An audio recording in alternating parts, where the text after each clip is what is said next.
안녕하십니까. 흑염소를 사육하면 15번째 흑염소 질병 그리고 원인과 치료 방법에 대해서 말씀드리고자 합니다. 흑염소 사육 과정에서 가장 많이 발생하는 게 호흡기 질환입니다. 발생 원인은 환절기, 조석간의 기온차가 심한 경우, 그리고 환기가 불량했을 때, 축사 내부에 먼지가 많다든가 하는 경우죠. 그리고 세균에 의한 감염도 있겠습니다. 증상으로는 호흡이 좀 가빠진다든가, 그 다음에 만성으로 기침을 하고 콧물을 흘리는 경우도 있습니다. 식욕이 결핍돼서 뭘 먹지를 않고 되새김을 하지 않는 등의 증상을 보입니다. 이때는 밀식을 지양하는 게 좋겠습니다. 그리고 환풍기를 설치해서 축사 내부에 있는 먼지를 밖으로 빼내는 그런 노력이 필요하겠고요. 개폐기를 활용해서 기온차가 밤낮으로 심할 때 낮에는 개폐기를 활짝 열어주었다가 밤에는 개폐기를 닫아서 그렇게 큰 실내 내부, 즉 축사 사육실 내부가 외부 온도에 크게 영향을 받지 않도록 이렇게 하는 것도 중요하겠고요. 이때 처치 방법으로는 암피실린이나 코리스틴이나 또 광범위 항생제를 피하 주사해서 조치가 되겠습니다.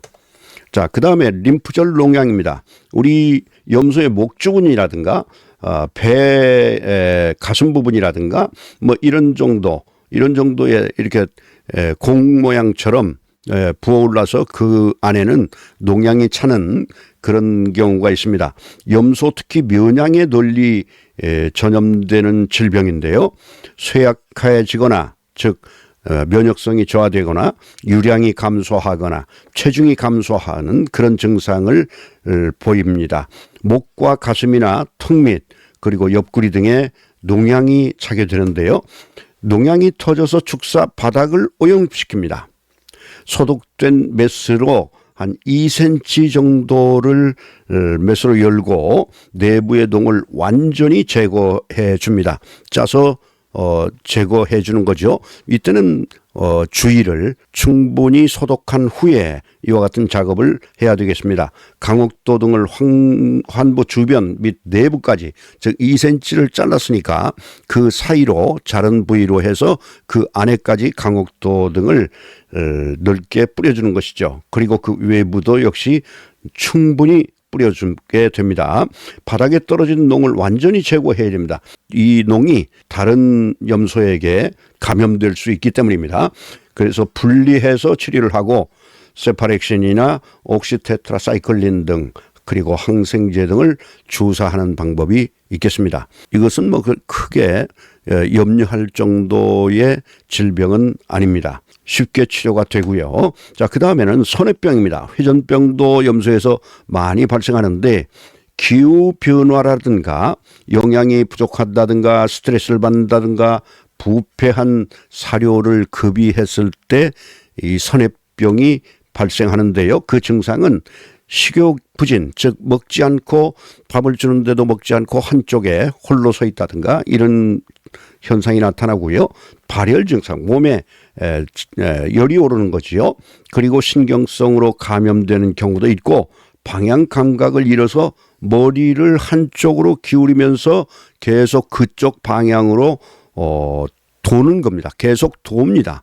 머리를 한쪽으로 돌리면서 그 돌린 방향으로 계속 도는 것이죠. 그래서 선해병, 회전병이다 이렇게 얘기를 합니다. 축사 바닥을 철저하게 소독하고 바닥에서 오염이 돼서 이걸로 감염되는 경우가 많기 때문에 축사 바닥을 철저히 소독하고 페니실린 계통 그리고 테트라사이클린 등을 주사하는 것도 방법이겠습니다. 자, 그 다음에 유방염입니다. 염소를 기르면서 유방염은 상당히 어려운 질병 중에 하나입니다. 포도상규균이 가장 흔한 원인균입니다. 비위생적인 농장 환경에서 비롯되는데 젖꼭지를 통해서 감염이 일어나게 됩니다. 그래서 유방염이 발생하게 되면 내중에 자축에게 수유를 할 수가 없기 때문에 이 모축은 사실상 모축으로서의 기능을 할 수 없는 그런 상태가 되는 것이죠. 그런데 이 유방염을 치료하는 것도 초기라면 치료가 가능한데 어느 정도 진행된 상태라고 하면 좀 어려워지는 질병입니다.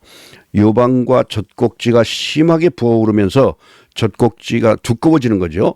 젖꼭지가 파랗게 변색이 되기도 합니다. 만져보면 비교적 단단합니다. 그리고 만져보면 그 유방 안에 단단하게 응어리 같은 농양이 있게 됩니다. 단단합니다. 그래서 아까 말씀드린 그 림프절 농양이나 이런 것처럼 짜면 나오는 것이 아니라 이거는 단단해서 밖으로 나오기가 좀 어려운 그런 상태의 농양입니다.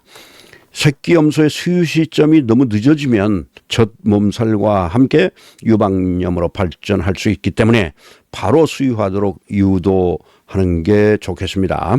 그리고 자축을 모축으로부터 너무 빨리, 보통 이제 우리가 3개월 만에 모축으로부터 자축을 분리한다 이렇게 말씀을 드렸는데 너무 빨리 분리하게 되면 젖을 제때 빨지 못하기 때문에, 자축이 빨지 못하기 때문에 젖몸살처럼 이렇게 되면서 유방염으로 발전하는 그런 경우도 있습니다. 자, 오늘은 여기까지 하고 마치겠습니다. 수고하셨습니다.